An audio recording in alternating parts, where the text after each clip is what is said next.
তো আগের দিন আমরা পার্শিয়াল ডিস্টিলেশন যেটা যেটা ফ্র্যাকশনাল ডিস্টিলেশন বলছিলাম, ফ্র্যাকশনাল ডিস্টিলেশনটা আমরা শুনলাম। ঠিক আছে, মাঝে মাঝে একটু রেসপন্স করবে, তাহলে আমি বুঝতে পারবো ঠিকঠাক হচ্ছে। ফ্র্যাকশনাল ডিস্টিলেশনটা আমরা দেখলাম।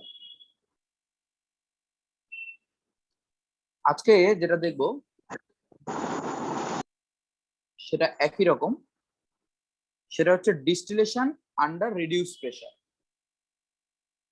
এটাকে আমরা বলছি ডিস্টিলেশন আন্ডার রিডিউসড প্রেসার। এই যে এখানে আছে দেখো, এটা হচ্ছে ডিস্টিলেশন আন্ডার রিডিউসড প্রেসার।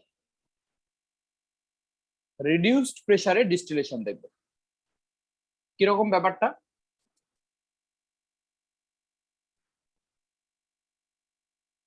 প্রথমে আমাদেরকে কি, আমি বলছি প্রত্যেকটা কেসেই আমাদেরকে এইটুকু জানতে হবে যে প্রসেসটা কখন আমরা ইউজ করি। কখন ইউজ করি, যে দিস মেথড ইজ ইউজড, কারণ এগুলো আমাদেরকে জিজ্ঞেস করবে। This method is used to purify liquid having very high boiling point and those which decompose or at below their boiling point।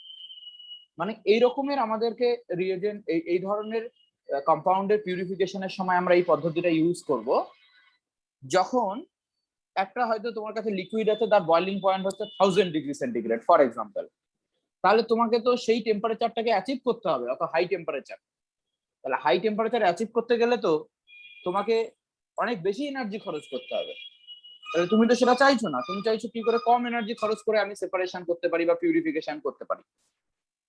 তো সেই ধরনের কম্পাউন্ডের ক্ষেত্রে আমরা ডিস্টিলেশন আন্ডার রিডিউস প্রেসার কথাটা ইউজ করব যাদের বয়লিং পয়েন্ট খুব হাই, অথবা এমন কম্পাউন্ড আছে যাদেরকে হয়তো বয়লিং পয়েন্টের সমান টেম্পারেচারে নিয়ে গেলে হয়তো কম্পাউন্ডটা ডিকম্পোজ করে যেতে পারে। কম্পাউন্ডটা হয়তো খুবই টেম্পারেচার সেন্সিটিভ, হয়তো টেম্পারেচার দিলে রিয়াকশন করে কম্পাউন্ডটা অন্য কম্পাউন্ডে কনভার্ট হয়ে যেতে পারে।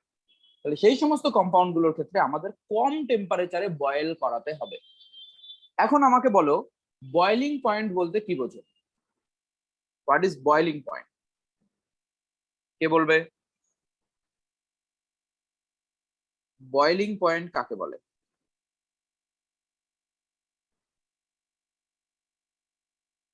বলে ভালো, কে বলবে বয়লিং পয়েন্ট কাকে বলে? শুভ, মঞ্জিমা,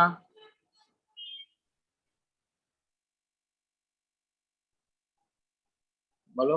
ঋতজা বলো, ঋতজা বয়লিং পয়েন্ট কাকে বলে?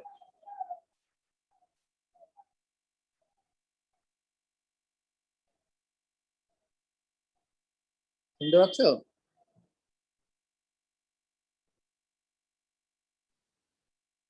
স্যার যে তাপমাত্রায় ফোটে, যে টেম্পারেচারে লিকুইডের ভেপার প্রেসারটা তার সারাউন্ডিং এর প্রেসারের সমান হয়। হ্যাঁ, এক্স্যাক্টলি। তার মানে যে টেম্পারেচারে ভেপার প্রেসারটা অ্যাটমসফিয়ারিক প্রেসারের সঙ্গে সমান হয়। মনে করো তুমি একটা লিকুইডকে বয়েল করছো, এই কন্টেনারের মধ্যে একটা লিকুইড নিয়েছো, সেটাকে বয়েল করছো, অ্যাটমসফিয়ারিক প্রেসার উপর থেকে দিচ্ছে 1 অ্যাটমসফিয়ার। যেই টেম্পারেচারে ভেপার প্রেসারটা অ্যাটমসফিয়ারিক প্রেসারের সঙ্গে সমান হবে সেটা হবে বয়লিং পয়েন্ট। তাহলে নর্মাল অ্যাটমসফিয়ারিক প্রেসার কত থাকে? 1 atm। তাহলে তুমি যদি মনে করো অ্যাটমসফিয়ারিক প্রেসারটাকে কমিয়ে দাও, তাহলে তোমার কম টেম্পারেচারে লিকুইডটা বয়েল করবে, বয়লিং পয়েন্টটা কমে যাবে না?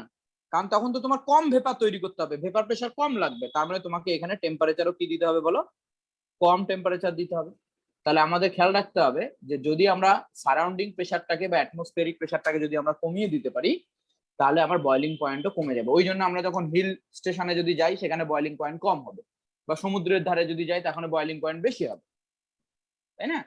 তাহলে এখানে এই টেকনিকটাকে ইউজ করা হয়েছে। তার মানে কারো কোনো একটা লিকুইড বয়েল করবে মনে করো হাই টেম্পারেচারে, তাহলে তার যদি আমি অ্যাটমসফিয়ারিক প্রেসারটাকে কমিয়ে দিই, রিডিউস করে নিই, রিডিউস প্রেসার যদি করে দিই, তাহলে সেটা কম টেম্পারেচারে বয়েল করবে। তাহলে এখানে কি বলছে দেখো, such liquids are made to boil at a temperature lower than their normal boiling point। তাহলে তাদের যেটা নর্মাল বয়লিং পয়েন্ট হবে তার থেকে কম টেম্পারেচারে তাদেরকে বয়েল করাতে হবে by reducing the pressure on their surface. তাহলে ওদের সারফেসে যে প্রেসারটা থাকছে, যে প্রেসারটাকে আমরা অ্যাটমসফিয়ারিক প্রেসার বলছি, সারফেসের প্রেসারটাকে কি করতে হবে বলো? সারফেসের প্রেসারটাকে কমিয়ে দিতে হবে, যার জন্য তাদের বয়লিং পয়েন্টও কমে যাবে। তাহলে a liquid boils at a temperature at which its vapour pressure is equal to the external pressure. তাহলে লিকুইডের বয়লিং পয়েন্ট মানে এটাই বোঝায় যে লিকুইড যে টেম্পারেচারে ভেপার প্রেসার এক্সটার্নাল প্রেসারের সঙ্গে সমান হয় সেটাই হচ্ছে তার বয়লিং পয়েন্ট। ওকে, তাহলে এখানে কি হচ্ছে, রিডিউস করা হচ্ছে কিভাবে, বলছে the pressure is reduced with the help of a water pump or vacuum pump. আমরা ভ্যাকুয়াম পাম্প দিয়ে ওয়াটারকে রিডিউস করে নেব। এবং এটাকে কখন ইউজ করা হয়, তাহলে তোমাকে যদি বলে, জিজ্ঞেস করে যে তুমি এই রিডিউসড আন্ডার রিডিউস প্রেসারে ডিস্টিলেশন কোথায় ইউজ করব, তাহলে আমরা glycerol can be separated from spent lye in soap industry by using this technique. তাহলে এই লাইনটা আমাদেরকে মনে রাখতে হবে, তোমাকে এই লাইনটা তুলে ডাইরেক্ট কোশ্চেন জিজ্ঞেস করতে পারে। ওকে, এনসিআরটি পুরো লাইন বাই লাইন পড়তে হবে, each and every line important. যে কোনো লাইন থেকে তোমাকে প্রশ্ন করতে পারে। আমি ধরো এখান থেকে এই লাইনটা থেকে তোমাকে প্রশ্ন করতে পারি যে গ্লিসারল কিভাবে সেপারেট করা হয়, তাহলে এটা হবে distillation under reduce pressure, answer হবে। ঠিক আছে, চলো তাহলে এবার টেকনিকটা কিরকম, টেকনিকটা একটুখানি দেখে নেওয়া যাক। টেকনিকটা হচ্ছে এইখানে দেখো, এইটা হচ্ছে আমাদের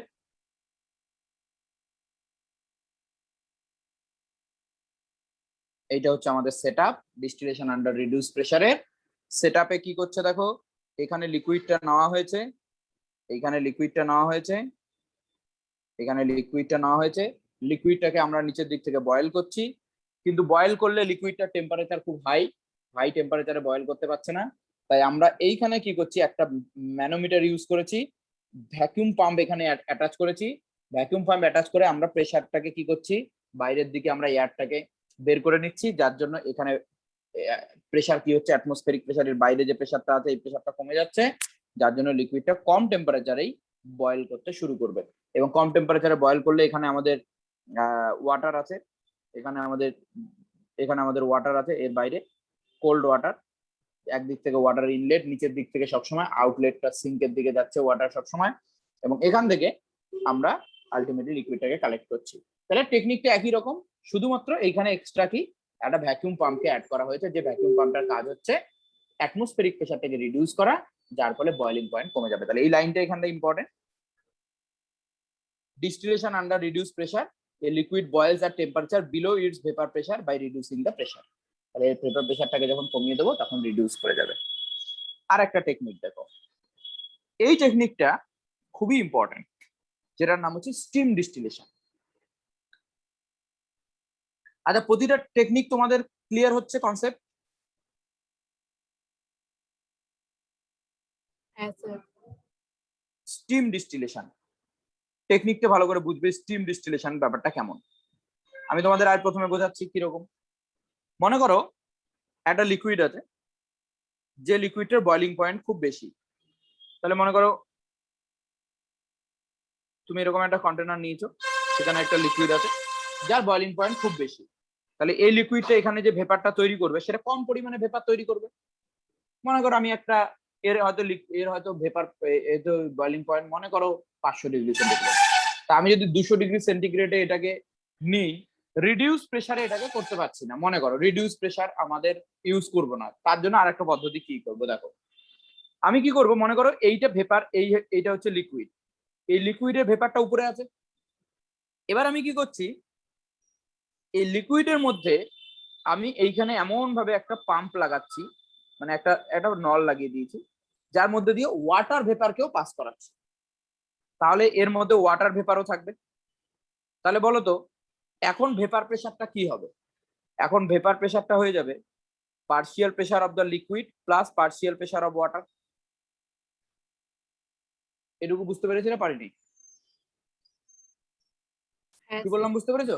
তাহলে ভেপার প্রেসারটা ইনক্রিজ করলো কিনা ওয়াটারের ভেপার প্রেসারের জন্য। তাহলে লিকুইডটা বয়েল করবে কি করবে না?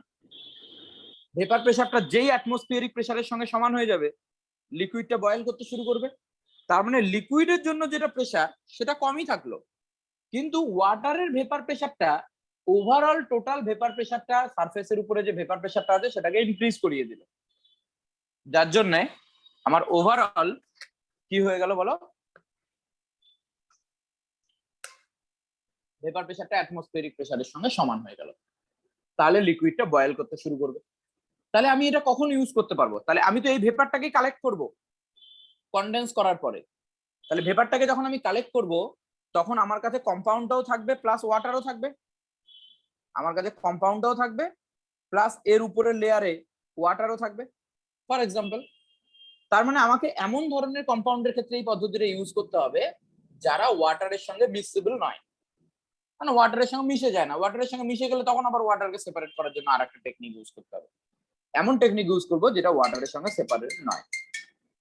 তাহলে দেখো এইখানে আমরা স্টিম ডিস্টিলেশন কিভাবে করব? This technique is applied to separate substances which are steam volatile and are immiscible with water. This technique is applied to separate substances which are steam volatile and are immiscible with water. তাহলে লাইনটা খুব important. Steam volatile কথাটার মানে কি? আমরা যেটা বললাম, steam volatile কথাটার মানে হলো যে কম্পাউন্ডটা এমন হতে হবে যে কম্পাউন্ডে স্টিমের সাথে যখন আমরা স্টিম পাস করব তখন কম্পাউন্ডটা ভোলাটাইল, মানে বয়েল করবে। স্টিম পাস না করলে কম্পাউন্ডটা বয়েল করবে না, তখন বয়েল পেপার প্রেসার এতই কম হবে যে বয়েলই করতে চাইবে না। তাহলে আর ইমমিসিবল উইথ ওয়াটার।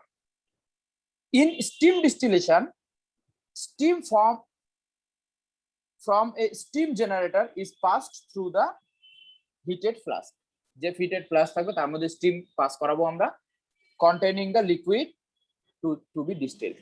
তাহলে যখনই আমরা তার মধ্যে স্টিম পাঠাবো তখন কি হবে দেখো,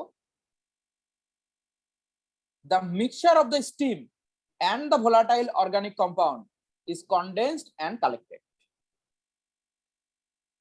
The compound is later separated from water using a separating funnel. আমরা separating funnel ব্যাপারটা কি জিনিস একটু পরেই শিখবো। separating funnel ব্যাপারটা কি জিনিস, কিভাবে সেটাকে দিয়ে সেপারেট করা যায়। In steam distillation, থিওরিটাকে ভালো করে বুঝতে হবে। The liquid boils when the sum of the vapor pressure of due to the organic liquid and that due to the water become equal to the atmospheric pressure.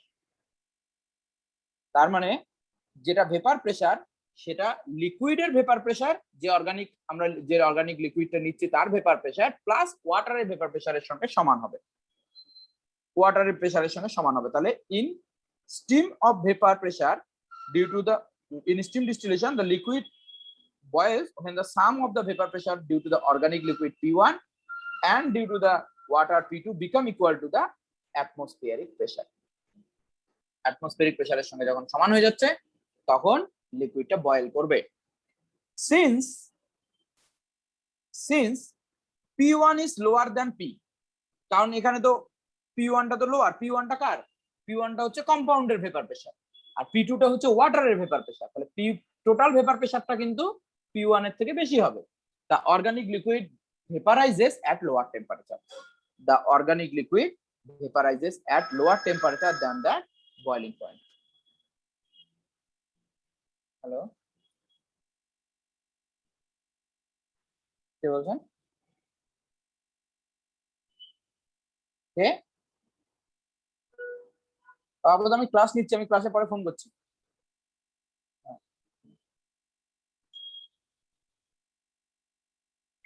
ওকে, তাহলে since P1 is lower than P, the organic liquid vaporizes at lower temperature than the boiling point. Okay, thus if one of the substances in the mixture is water and the other a water insoluble substance, then the mixture will boil close to but below 373 K.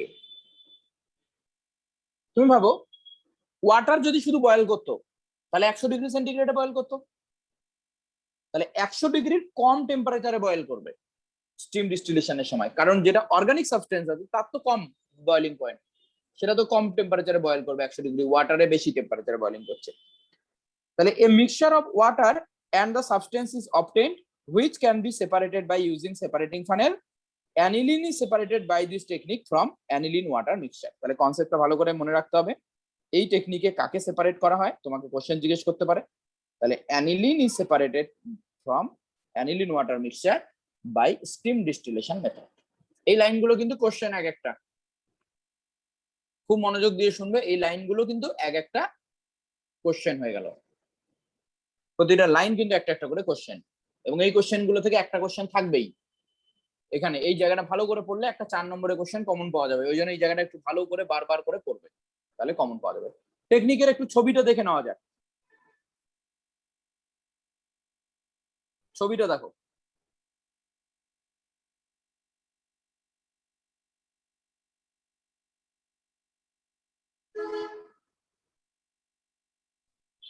এটা হচ্ছে apparatus setup. প্রথমে আমরা কি করছি, এইখানে আমার কাছে কম্পাউন্ডটা আছে যেটাকে ডিস্টিল করতে হবে আমাদের, কম্পাউন্ড টু বি ডিস্টিল। আমরা এর মধ্যে এইদিকে ওয়াটার নিয়ে সেই ওয়াটার ভেপারটাকে এর মধ্যে পাঠাচ্ছি, তাহলে এখানে ওয়াটার ভেপার তৈরি করছে। ওয়াটার ভেপার আর কম্পাউন্ডের ভেপার প্রেসার দুটো মিলিয়ে টোটাল ভেপার প্রেসারটা অ্যাটমসফিয়ারিক প্রেসারের সঙ্গে সমান হয়ে যাচ্ছে। এই লিকুইডটা বয়েল করতে শুরু করছে, যখন বয়েল করছে সেই বয়েলিং ভেপারটাকে আমরা এখানে কালেক্ট করছি। এখানে যখন কালেক্ট হচ্ছে, যেহেতু ওয়াটারের সঙ্গে ডিস্টিল লিকুইড ইমিসিবল, তাহলে এরা দুটো আলাদা আলাদা লেয়ার তৈরি করবে। পরে আমরা সেই লেয়ারটাকে সেপারেট করে নেব, এবং সেপারেটটাও কিভাবে করব সেটাও আমি বলছি। ক্লিয়ার এইটুকু কনসেপ্ট? কারো কোনো ডাউট আছে? না স্যার। তাহলে এবারে আসো পরের যে টেকনিকটা আমরা সেটা দেখি, ডিফারেন্সিয়াল এক্সট্রাকশন।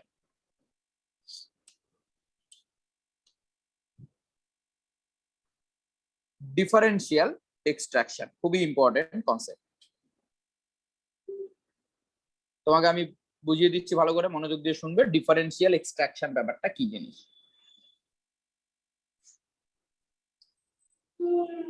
মনে করো তোমার কাছে একটা অর্গানিক কম্পাউন্ড আছে, আর সেই অর্গানিক কম্পাউন্ডের মধ্যে মনে করো তোমার কাছে একটা এমন একটা কম্পাউন্ড আছে যে কম্পাউন্ডটা ওয়াটার সলিউবল, সেটা মিক্স হয়ে আছে। মানে অর্গানিক কম্পাউন্ডটাতে তোমার কাছে একটা কম্পাউন্ড আছে যে কম্পাউন্ডটা অর্গানিক কম্পাউন্ডে কম সলিউবল, ওয়াটারে বেশি সলিউবল, বা এরকম অর্গানিকে বেশি সলিউবল, ওয়াটারে কম সলিউবল হতে পারে।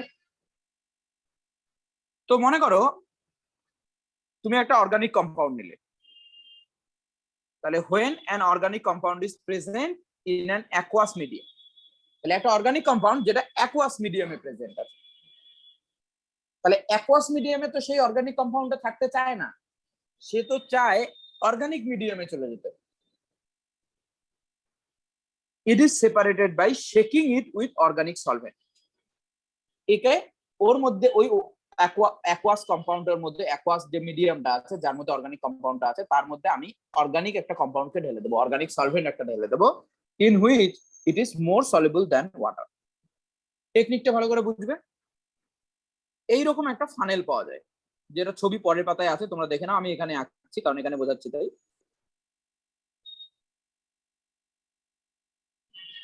এখানে একটা স্টপার থাকবে। এই ফানেলটার নাম হচ্ছে সেপারেটরি ফানেল বা সেপারেটিং ফানেল, তুমি যাই বলো না কেন, সেপারেটরি ফানেল বলতে পারো বা সেপারেটিং ফানেল। এই ফানেলের কাজ কি, মনে করো এখানে তোমার একটা অর্গানিক কম্পাউন্ড আছে, এখানে তোমার আছে একটা অ্যাকুয়াস লেয়ার, তাহলে এটা অ্যাকুয়াস লেয়ার, এবং এই অ্যাকুয়াস লেয়ারের মধ্যে কিছু অর্গানিক কম্পাউন্ড আছে অ্যাকুয়াস লেয়ারের মধ্যে। এবার তুমি কি করলে, এই কম্পাউন্ডের মধ্যে তুমি দিয়ে দিলে কি, এর মধ্যে তুমি দিয়ে দিলে একটা অ্যাকুয়াস অর্গানিক লেয়ার, এর মধ্যে একটা অর্গানিক লেয়ার দিয়ে দিলে, যে অর্গানিক লেয়ারটা এর উপরে তৈরি হলো, এটা অর্গানিক লেয়ার দিয়ে এবার ফানেলটাকে ভালো করে শেক করা হলো। এখানে একটা স্টপার লাগানো থাকে, স্টপার লাগিয়ে ভালো করে শেক করানো। শেক করানো হলে কি হবে, আফটার শেকিং আমরা কি দেখব, আমরা দেখব যে যে কম্পাউন্ডটা ছিল, যে কম্পাউন্ডটা অ্যাকুয়াস লেয়ারে ছিল, সে অ্যাকুয়াস লেয়ারের থেকে অর্গানিক লেয়ারে কি বেশি সলিউবল। তাহলে অর্গানিক লেয়ারটা যদি উপরে থাকে, মনে করো এখানে অর্গানিক লেয়ারটা আছে, কম্পাউন্ডটা কি করবে, এখান থেকে অর্গানিক লেয়ারে চলে যাবে। আবার যখন আমি স্টেবল করব, তখন কম্পাউন্ডটাকে দেখবো যে কম্পাউন্ডটা অর্গানিক লেয়ারে বেশি পরিমাণে, কম্পাউন্ডটা অর্গানিক লেয়ারে চলে গেছে। তাহলে এবার আমি এই নবটাকে ঘুরিয়ে অ্যাকুয়াস লেয়ারটাকে নিচের দিক থেকে বের করে নেব, তাহলে আমার যে কম্পাউন্ডটা থাকবে সেটা অর্গানিক লেয়ারেই শুধু থাকবে, এবং সেটাকে যদি আমরা ইভাপোরেট করে দিই তাহলে আমাদের অর্গানিক কম্পাউন্ডটা আমার সেপারেট হয়ে গেল। এবং যত ইনঅর্গানিক কম্পাউন্ড কম্পাউন্ডটা আমি ওখান থেকে সেপারেট করে নিলাম। সেপারেটরি টেকনিকটা বুঝতে পেরেছো? আবার ছবিটাকে ভালো করে দেখো, আমি একবার ছবিটাকে আরেকবার দেখাচ্ছি। এই যে ছবিটা আছে, ছবিটা কি আছে? একটা অর্গানিক কম্পাউন্ড আছে, অর্গানিক কম্পাউন্ড আছে ইন অ্যাকোয়াস লেয়ার। অ্যাকোয়াস লেয়ারের মধ্যে অর্গানিক কম্পাউন্ড আছে। এর উপরে আমি একটা সলভেন্ট লেয়ার দিলাম, যেটা একটা ইনঅর্গানিক একটা অর্গানিক সলভেন্ট হবে। এটা একটা অর্গানিক সলভেন্ট হবে। দিয়ে এক্সট্রাক্ট করার পর আমরা দেখবো যে কম্পাউন্ডটা পুরোপুরি কোথায় চলে যাবে? অর্গানিক কম্পাউন্ড এবার সলভেন্ট লেয়ারে চলে যাবে। অর্গানিক কম্পাউন্ড সলভেন্ট লেয়ারে চলে যাবে, আর নিচে অ্যাকোয়াস লেয়ারটা পড়ে থাকবে, এবং যত ইনঅর্গানিক কম্পাউন্ড আছে যারা ওয়াটার সলিবল তারা অ্যাকোয়াস লেয়ারে থাকবে। আমি নবটাকে ঘুরিয়ে এই দিক দিয়ে অ্যাকোয়াস লেয়ারটাকে আমি বের করে নেব, তাহলে শুধুমাত্র উপরে পড়ে থাকবে কি? Organic layer. এবার আমি যদি এটাকে এভাপোরেট করে দিই, তাহলে আমার কি হয়ে যাবে? অর্গানিক কম্পাউন্ডটা আমি পেয়ে গেলাম। ক্লিয়ার? ক্লিয়ার না? হ্যাঁ স্যার। কনসেপ্টটা ক্লিয়ার? তাহলে এটাকে বলা হয় ডিফারেন্সিয়াল এক্সট্রাকশন। ডিফারেন্সিয়াল মানে যে এই কম্পাউন্ডটা ডিফারেন্ট সলিবিলিটি অর্গানিক লেয়ার আর অ্যাকোয়াস লেয়ারে, তাহলে differential extraction. Extraction of compound tax place based on different in solubility. তাহলে ডিফারেন্ট সলিবিলিটি হওয়ার জন্য কম্পাউন্ড সেপারেট হয়ে গেল। তাহলে টেকনিকটা আরেকবার এখান থেকে পড়ে দেখো।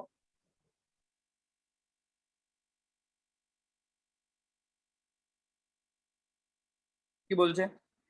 The organic solvent and the aqua solution should be immiscible. Immiscible তো হতে হবে, না হলে তো তুমি আলাদা আলাদা লেয়ারই পাবে না। With each other so that they form two distinct layer which can be separated by separatory funnel. দুটো ডিস্টিংক্ট লেয়ার হবে যেটাকে সেপারেটরি ফানেল দিয়ে সেপারেট করব। The organic solvent is later remove by distillation. Organic সলভেন্টটাকে distillation or by evaporation, direct তুমি evaporate করে দিতে পারো to get back the compound. Differential extraction is carried out in a separatory funnel as shown in the figure. ওটা দেখলাম আমরা। If the organic compound is less soluble in organic solvent, a very large quantity of solvent would be required to extract the even a very small quantity of the compound. The technique of continuous extraction is employed in such cases. এই জায়গাটাকে একটুখানি বোঝার চেষ্টা করো। Continuous extraction কি করব? এই কোথায় গেল? এই জায়গাটা বোঝার চেষ্টা করো। The technique continuous extraction is employed in such cases. Continuous extraction কথাটার মানে হলো, মনে করো তুমি অর্গানিক লেয়ারে যে কম্পাউন্ডটা আছে সেটা কম পরিমাণে যাচ্ছে, তাহলে তোমাকে এটা বারবার করতে হবে। প্রথমে একটু অর্গানিক কম্পাউন্ড গেল, ওটাকে এভাপোরেট করে দিলে, আবার ওই সলভেন্টটাকে ইউজ করলে, আবার করলে, এরকম করে বারবার বারবার তোমাকে রিপিটেডলি এই প্রসেসটা করতে হবে যদি তুমি কম্পাউন্ডটাকে পুরোপুরি অ্যাকোয়াস লেয়ার থেকে সেপারেট করতে চাও। বুঝতে পেরেছি? পারিনি? So in this technique, same solvent is repeatedly used for extraction of the compound. যে সলভেন্টটাকে আমরা এভাপোরেট করব, ওই সলভেন্টটাকে আবার কালেক্ট করে আবার ইউজ করব। তাহলে বারবার ওই same solvent is repeatedly used for extraction of the compound. Clear বলো? হ্যাঁ স্যার। এবছর এখান থেকে প্রশ্ন হতে পারে এই আগের পার্ট থেকে, কারণ গত বছর ক্রোমাটোগ্রাফি থেকে প্রশ্ন হয়েছে। এত দূর অব্দি যা পড়লাম এখান থেকে এবছর প্রশ্ন হতে পারে। ক্রোমাটোগ্রাফি থেকে নাও হতে পারে, কারণ ক্রোমাটোগ্রাফি থেকে গত বছর হয়ে গেছে, কিন্তু এখান থেকে একটা প্রশ্ন হবেই আর কি। এটা হচ্ছে কমন কথা। ক্রোমাটোগ্রাফি থেকেও হতে পারে, আবারও আসতে পারে কমন। চলো নেক্সট আমরা আসি ক্রোমাটোগ্রাফি। এই টেকনিকটা হচ্ছে সব থেকে সফিস্টিকেটেড এবং সব থেকে বেশি ইউজ হয়, মোস্ট এক্সটেন্সিভলি ইউজড একটা টেকনিক। যে টেকনিকটা আমরা সব থেকে বেশি ইউজ করি ল্যাবরেটরিতে, যে কোনো organic chemistry, physical, inorganic chemistry, যে কোনো ল্যাবরেটরিতে তুমি ঢুকবে, ঢুকেই দেখবে এই কলাম করা আছে, ক্রোমাটোগ্রাফি করা হচ্ছে। প্র্যাকটিক্যাল ক্রোমাটোগ্রাফি ওখান থেকে সেপারেট করা হচ্ছে। ক্রোমাটোগ্রাফির মাধ্যমে কম্পাউন্ডের সেপারেশন, পিউরিফিকেশন এইসব করা হচ্ছে ক্রোমাটোগ্রাফির মাধ্যমে। ক্রোমাটোগ্রাফি টেকনিকটা কি? তো এখানে এই কথাটা লেখাই আছে যে chromatography is an important technique extensively used to separate mixture into their components. কোন একটা সবথেকে এক্সটেন্সিভলি ইউজ করা হয় ক্রোমাটোগ্রাফি। তোমাকে এরকম প্রশ্ন জিজ্ঞেস করতে পারে যে নিচের কোন সেপারেশন টেকনিকটা মোস্ট এক্সটেন্সিভলি ইউজ হয়, তাহলে অ্যান্সার হবে ক্রোমাটোগ্রাফি। কি হচ্ছে? কম্পোনেন্ট সেপারেট করার জন্য, পিউরিফাই করার জন্য, and also to test the purity of the compound. কোন একটা কম্পাউন্ড পিওর কিনা সেটা জানার জন্যও এই ক্রোমাটোগ্রাফি টেকনিকটা ইউজ করা হয়। তোমাকে হয়তো আমি একটা স্যাম্পল দিলাম, তুমি সেই স্যাম্পলটা দেখে বলবে সেই স্যাম্পলটা অ্যাকচুয়ালি পিওর কম্পাউন্ড কিনা, নাকি তার মধ্যে ইমপিউরিটি আছে, না মধ্যে মিক্সচার অফ কম্পাউন্ডস আছে, সেটা আছে কিনা সেটাও তুমি দেখে বলতে পারবে। ওকে, দ্য নেম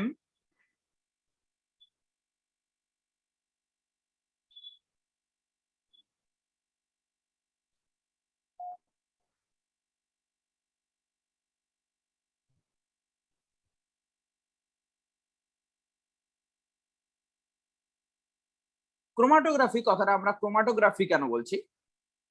এই ক্রোমাটোগ্রাফি একটা গ্রিক ওয়ার্ড। এই যে chromatography is based on the Greek word chroma, যার মানে হচ্ছে কালার। কারণ এই যে টেকনিকটা, এই প্রথম টেকনিকটা আমরা ইউজ করেছিলাম কালার সাবস্টেন্স, প্ল্যান্টের যে কালার পিগমেন্ট আছে সেই কালার পিগমেন্ট গুলোকে সেপারেট করার জন্য প্রথম এই টেকনিকটা ইউজ করা হয়েছিল, তাই এটার নাম হচ্ছে ক্রোমাটোগ্রাফি। তাহলে Croma for colour, since the method was first use to separation of colour substances found in plants. তাহলে প্ল্যান্টে যে কালার সাবস্টেন্স আছে সেটাকে সেপারেট করার জন্য প্রথম ইউজ করা হয়েছিল, তাই এটাকে বলা হবে ক্রোমাটোগ্রাফি। এই যে টেকনিকটা, এই টেকনিকে দুটো জিনিস আছে। কি বলছে দেখো, in this technique the mixture of substances is applied into a stationary phase. এবার দেখো স্টেশনারি ফেস কি বলছি আমি, দুটো জিনিস মনে রাখতে হবে তোমাকে, দুটো টার্ম মনে রাখতে হবে।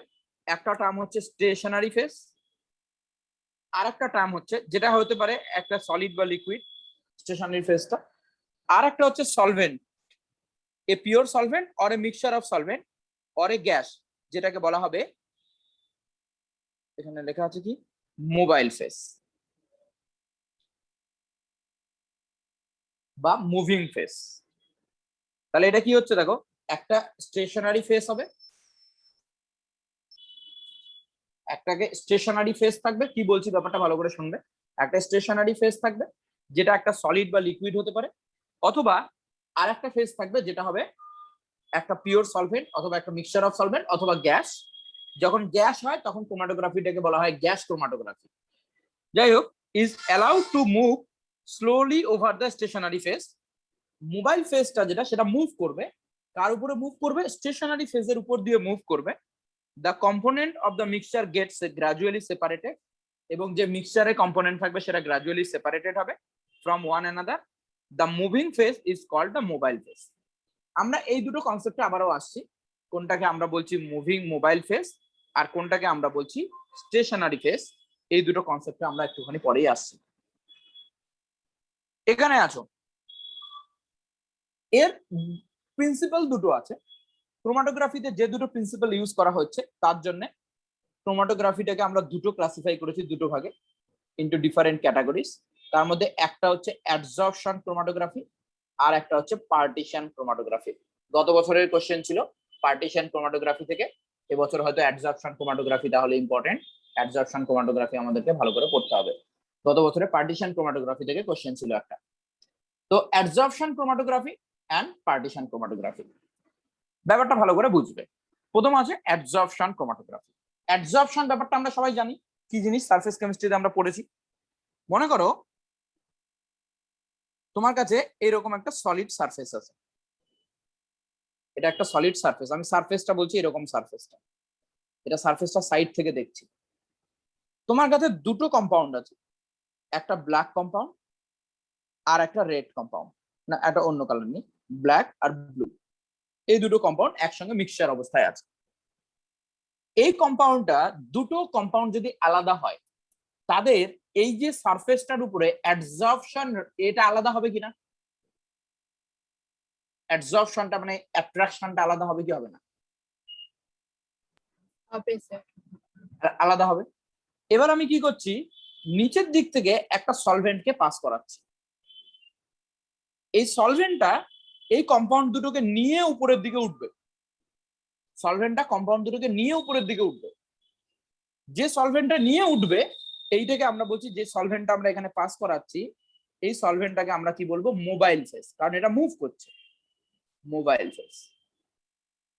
আর এইখানে যেটা সলিড আছে যার উপরে অ্যাডজর্পশন হচ্ছে এইটাকে আমরা বলছি স্টেশনারি ফেস, কারণ এটা দাঁড়িয়ে আছে, স্টেশনারি ফেস, এটা মুভ করছে না। মোবাইল ফেসটা ধীরে ধীরে উপরের দিকে উঠছে। তাহলে যখন উপরের দিকে উঠবে, মনে করো কালো যে পার্টিকেল গুলো আছে তার অ্যাডজর্পশন বেশি, তাহলে কালো পার্টিকেল গুলো বেশি উপরে উঠতে চাইবে না। কিন্তু ব্লু পার্টিকেল গুলো অ্যাডজর্পশন কম, তাহলে ব্লু পার্টিকেল গুলো তাড়াতাড়ি উপরের দিকে উঠবে, অ্যাডজর্পশন কম মানে, তাহলে দুজনের মধ্যে সেপারেশন অটোমেটিক্যালি হয়ে যাবে। বুঝতে পেরেছি পারিনি?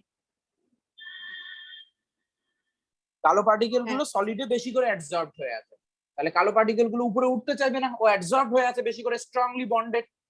কিন্তু ব্লু পার্টিকেল গুলো কম, তাহলে ব্লু পার্টিকেল গুলো তাড়াতাড়ি উপরের দিকে উঠবে, তাহলে ওদের মধ্যে একটা ডিফারেন্স ইন ভেলোসিটি হয়ে যাবে, যার জন্য তারা সেপারেটেড হয়ে যাবে। তাহলে এই কনসেপ্টটাকে বলছে আমরা অ্যাডজর্পশন ক্রোমাটোগ্রাফি। তাহলে দেখো কি বলছে,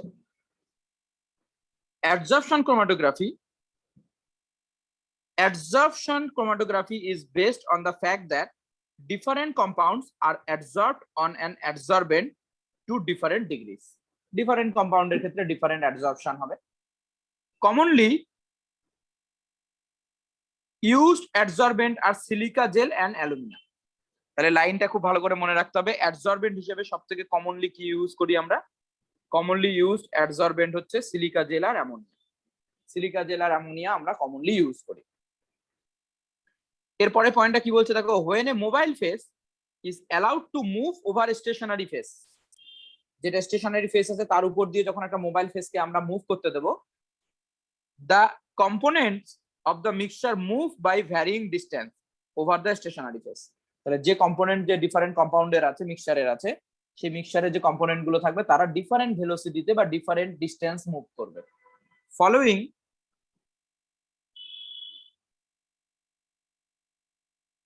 আর two main types of chromatographic technique based on the principle of differential adsorption. তাহলে ডিফারেন্সিয়াল অ্যাডসর্পশন, দুটো আলাদা আলাদা অ্যাডসর্পশনের উপর বেস করে দুটো ক্রোমাটোগ্রাফি পাবো আমরা। এটা অ্যাডসর্পশন ক্রোমাটোগ্রাফির মধ্যেই একটা হচ্ছে কলাম ক্রোমাটোগ্রাফি আর একটা হচ্ছে থিন লেয়ার ক্রোমাটোগ্রাফি বা টিএলসি। থিন লেয়ার ক্রোমাটোগ্রাফিকে সংক্ষেপে বলা হয় টিএলসি। তোমার যদি পরীক্ষায় টিএলসি থাকে, টিএলসিও থাকতে পারে ডাইরেক্ট। তাহলে থিন লেয়ার ক্রোমাটোগ্রাফি আর column chromatography is example of কি ধরনের বলো, অ্যাডসর্পশন ক্রোমাটোগ্রাফি। গত বছর কোশ্চেন ছিল paper chromatography is example of, এরকম ছিল একটা কোশ্চেন। তো পেপার ক্রোমাটোগ্রাফি হচ্ছে পার্শিয়াল, কি বলে, পার্টিশন ক্রোমাটোগ্রাফির এক্সাম্পল। আর column chromatography and thin layer chromatography is example of adsorption chromatography. বলো, বুঝতে পেরেছো? হ্যাঁ স্যার। হ্যাঁ স্যার। চলো আমরা প্রথমে থিন লেয়ার ক্রোমাটোগ্রাফিটা সম্পর্কে একটুখানি দেখি, তারপরে কলাম ক্রোমাটোগ্রাফিটা বলবো।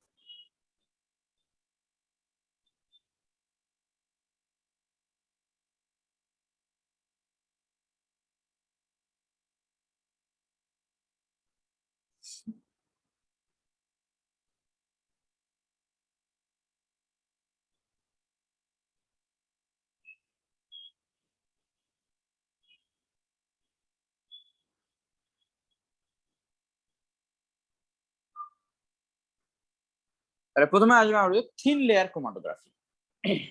আগে থিন লেয়ারটা পড়ি, তারপরে আমি কলামটা বলছি।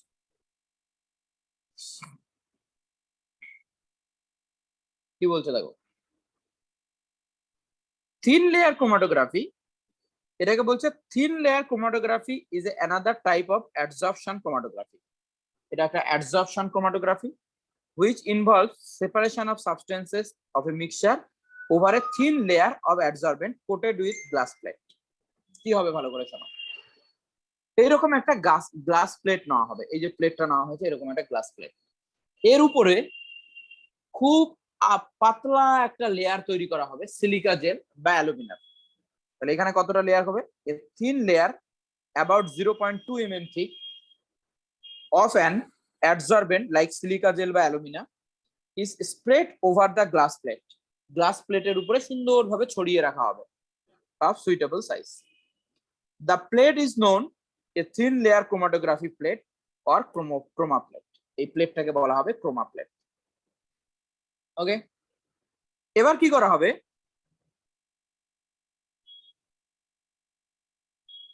a solution of mixture to be separated is applied a small spot about 2 cm above the end of the TLC plate. তাহলে দেখো TLC প্লেটের উপরে 2 সেন্টিমিটার উপরে একটা লাইন টানা হবে, যেটাকে বলা হবে বেস লাইন। এবং এই বেস লাইনের মধ্যে আমরা আমাদের যে কম্পাউন্ডটা আছে সেই কম্পাউন্ডটা, মিক্সচার অফ কম্পাউন্ডটাকে এখানে স্পট করব। এইখানে মিক্সচার অফ কম্পাউন্ডটাকে আমরা দেবো বেস লাইনের মধ্যে, মিক্সচার অফ কম্পাউন্ডটাকে ওখানে দেওয়া হবে বেস লাইনে। তাহলে কি হচ্ছে, end of the TLC plate, the glass the glass plate is then placed in a closed jar containing the eluent. এবার eluent কথাটা মানে কি? eluent দেখো এইটা একটা ক্লোজড জার, এইটা হচ্ছে আমার সেই ক্রোমাটোগ্রাফিক প্লেট। এই ক্রোমাটোগ্রাফিক প্লেটের নিচে বেস লাইনের উপরে আমি কম্পাউন্ডটা এখানে স্পট করেছি, আর নিচে একটা আমি সলভেন্টকে রাখবো, যে সলভেন্টটা আস্তে আস্তে উপরের দিকে উঠবে। তোমরা দেখবে যদি কোনো একটা কাগজকে তোমরা যদি পানিতে ভেজাও, তাহলে দেখবে অটোমেটিক্যালি উপরের দিকে ওয়াটারটা আস্তে আস্তে উপরের দিকে উঠতে শুরু করেছে, ঠিক আছে না? তাহলে এখান থেকেও এই সলভেন্টটা উপরের দিকে উঠবে, এই সলভেন্টটাকেই বলা হবে ইলুয়েন্ট। তাহলে ইলুয়েন্টটাই অ্যাকচুয়ালি তোমার কি? Mobile phase. ইলুয়েন্টটাই actually mobile phase. As the eluent rises up the plate, eluentটা যখন ধীরে ধীরে উপরের দিকে উঠতে থাকবে, the component of the mixture move up along with the eluent to different distance depending on their degree of adsorption. তাহলে যদি এখানে দুটো কম্পাউন্ড থাকে, তাহলে দুটো কম্পাউন্ড দুটো আলাদা আলাদা ডিসটেন্স ট্রাভেল করবে এবং তারা সেপারেট হয়ে যাবে, and separation takes place. বলো এইটুকু কারো বুঝতে অসুবিধা নেই তো? তাহলে এখানে আমরা মিক্সচার অফ কম্পাউন্ডটা দিয়েছি, ইলুয়েন্টটা উপরের দিকে উঠছে যেটা মোবাইল ফেস, ইলুয়েন্টটা যেটা সলভেন্ট বা ইলুয়েন্ট বা যেটাকে আমরা বলছি মোবাইল ফেস, এটা আস্তে আস্তে উপরের দিকে উঠছে, এবং যখন উপরের দিকে উঠছে তখন ও দুটো